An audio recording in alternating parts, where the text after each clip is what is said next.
Yeah. Aya, habari Mr. Principal. Oh, habari yako. Ndio umemleta admission? Yeah, lakini nilikuwa nataka tuongee kidogo about hii fee structure kama unaweza nipunguzia kwa sababu 45,000 per term kwa mwanafunzi kama huyu si vizuri. But that fee structure price to everyone. Wait, kimona Mr. Principal. Angalia kama hapa kwa co-curricular activity at 10,000. Huyu ni msichana hizi enda mambo ya drama kucheza. Wewe utaenda shule kucheza? Hizi enda kucheza, toa hiyo 10,000. Alafu hapa hivi kwa hockey stick hiyo toa hiyo 4,000 ndamletea miti ya jebe. Medication hapo mmeandika 5,000. Nitakuletea 40 kesho. Alafu hapa kwa library, huyu ni mshapu, huyu hata hahitaji kwenda library, sawa? Hiyo 7,000 itabidi pia mtoe. So itakuwa 45,000 minus 29,000. Na kulipa 19,000 sasa tu tumalizane tu sasa hivi.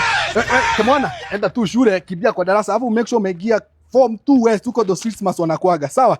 Shukua bag. Inaweza kufurizia hiyo. Wait a minute. Unajua masaa yuko leo? Rudi tuende nyumbani.